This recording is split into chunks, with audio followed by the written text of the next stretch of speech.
Teman-teman, kali ini saya akan bercerita tentang kisah nyata, jadi kehidupan para santri Maneges yang berada di kediaman Wali Bener gitu ya.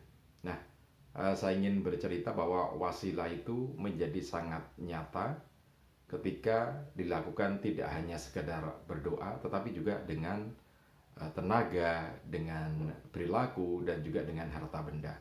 Ini sangat nyata sekali, dan ini mudah-mudahan bisa jadi inspirasi kita semua untuk tetap istiqomah dalam berwasilah gitu ya. Karena berwasilah itu luas jangkauannya. Berdoa juga wasilah, kemudian kita baik dengan tetangga, memberikan tenaga kita, bantuan tenaga kita, misalkan mengantar ke rumah sakit, itu juga sebuah wasilah tenaga kita gitu ya. Dan itu akan menjadi sebuah kenyataan kebaikan untuk kita dan keluarga kita. Nah, itu yang akan saya ceritakan, bagaimana sebuah wasilah itu menjadi kebaikan, kemuliaan untuk keluarga gitu ya. Oke, untuk Anda yang belum subscribe, jangan lupa subscribe terlebih dahulu, kemudian tekan tombol loncengnya, dan jangan lupa juga like, kemudian share video ini ke teman-teman Anda. Siapa tahu teman-teman Anda sedang membutuhkan informasi ini dan Anda sudah melakukan suatu informasi, membantu teman Anda untuk mendapatkan informasi ini. Oke, begini ceritanya. Jadi di Santri Maneges itu ada seorang Santri Maneges yang memang kehidupannya itu dalam kesehariannya itu sumeleh gitu ya. Sumeleh itu ya nerimo ing pandum, sering ngalah loman gitu ya. Kalau di bahasa Indonesia kan ya apa ya, ya ngalah loman, suka memberi gitu ya. Tapi intinya memang wasilahnya itu sangat sangat ini apa sangat kental juga. Jadi kalau dalam psikologi itu kan ada 4 macam orang. Ada yang orang dominan, suka mendominasi teman-temannya gitu ya. Uh, Dalam segala hal dia ingin menang sendiri gitu ya. Pengen ya pokoknya pengen jadi leader di teman-temannya, pengen menang sendiri. Pokoknya semuanya harus dia yang ngatur kan gitu. Nah, ini orang dominan. Kemudian ada orang influence. Ini orang influence itu suka mempengaruhi teman-temannya dengan berbicara gitu ya. Dengan berbicara. Itu orang I. Jadi biasanya kalau di struktur organisasi orang ini adalah orang seperti humas, kadif humas. Nah, itu orang-orang seperti itu. Suka berkomunikasi gitu ya. Nah, ini orang I. Kemudian yang berikutnya DIS ya. Orang ini apa? Steadiness. Orang steadiness ini hampir sama dengan orang compliant. Jadi cuman kalau steadiness ini begini orangnya. Jadi lebih suka diam, tidak speak up gitu ya. Tetapi dia akan menerima apa yang diterima itu mungkin menurut orang lain buruk untuk dia, menurut orang lain kamu akan sengsara melakukan itu, dia tidak enjoy saja gitu ya. Nah, itu orang steadiness. Jadi Santri Maneges ini termasuk golongan orang steadiness. Jadi dia akan menerima apa yang diberikan. Kalaupun menurut orang lain hitung-hitungannya itu adalah menyengsarakan dia enggak. Hatinya memang semeleh gitu, semeleh. Jadi ya sudah diterima. Dia mengolah hatinya sendiri supaya nyaman gitu. Dan itu bisa dilakukan sama dia. Sesengsara apapun, seberat apapun dia akan lakukan dan tidak ada mengeluh gitu ya. Nah, itu orang steadiness.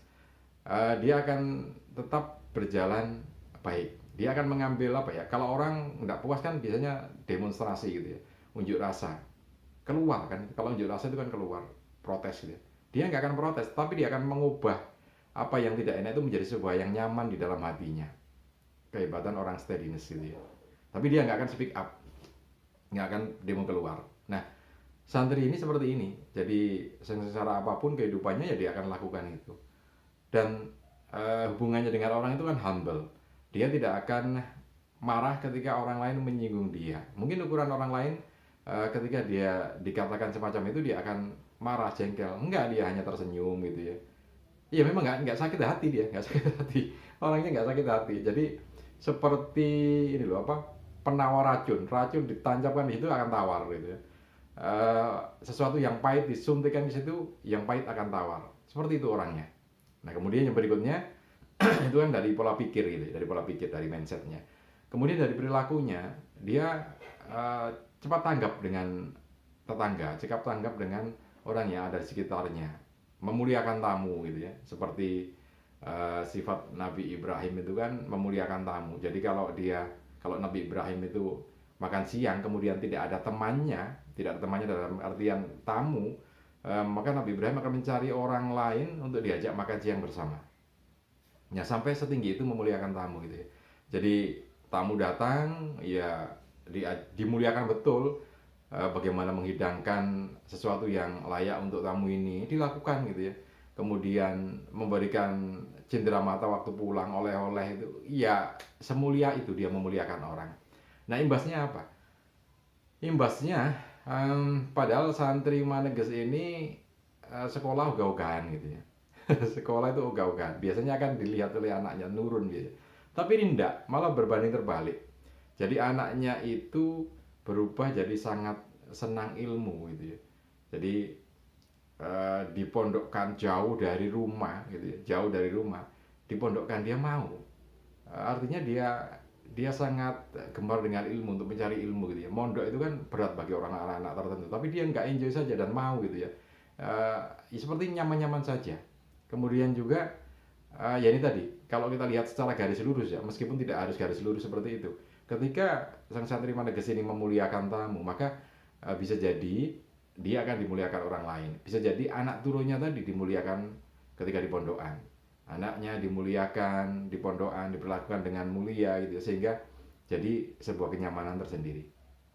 Hebatnya berwasilah gitu ya, dalam tingkatan apapun, apakah itu berdoa, apakah itu dengan perilaku, dengan tenaga, apakah itu dengan harta. Tapi tetap ada proporsionalnya masing-masing. Ketika memang tidak mampu memberikan sebuah tenaga ya berdoa. Tapi ketika kita sudah mampu dengan tenaga, maka dengan tenaga lah kita memberikan atau berwasilah. Ketika dengan harta sudah ada ya dengan harta, sehingga keimanan itu akan meningkat, bukan turun gitu ya.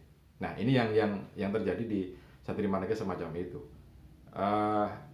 Sebuah rasa syukur gitu ya, karena bagaimanapun juga di tengah-tengah gelombang teknologi yang cukup tinggi semacam ini, sulit biasanya kita mengajak anak kita untuk mengikuti pendidikan di pondokan. Tetapi ini dengan nyaman, dengan santai, dan dengan kegembiraan mau dipondokkan. Oke, mudah-mudahan ini bisa jadi satu catatan tersendiri, bisa jadi inspirasi untuk kita semua bahwa berwasilah itu memang menjadi sesuatu yang nyata, keniscayaan. Ketika kita memuliakan orang lain, maka diri kita akan dimuliakan. Nah, dimuliakan itu teman-teman bukan hanya sekedar diri kita, tetapi bisa jadi anggota keluarga kita yang lainnya, anak istri kita, mungkin orang tua kita atau adik-adik kita akan ikut dimuliakan oleh orang lainnya.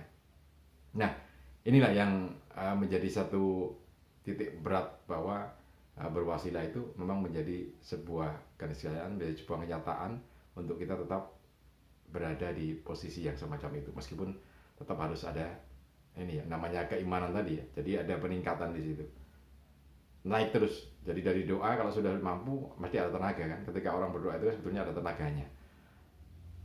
Bedanya nanti harus berjalan kemana kan gitu. Apa memang mengikuti, memang ada peluang untuk memberikan tenaga kita atau tidak. Dan tidak harus garis lurus. Misalkan kita memuliakan dia, nanti kita akan seperti itu, enggak. Tapi bisa ke keturunan, ke keluarga yang lainnya. Oke, mudah-mudahan ini bisa bermanfaat untuk kita semua. Salam dan sukses selalu untuk Anda.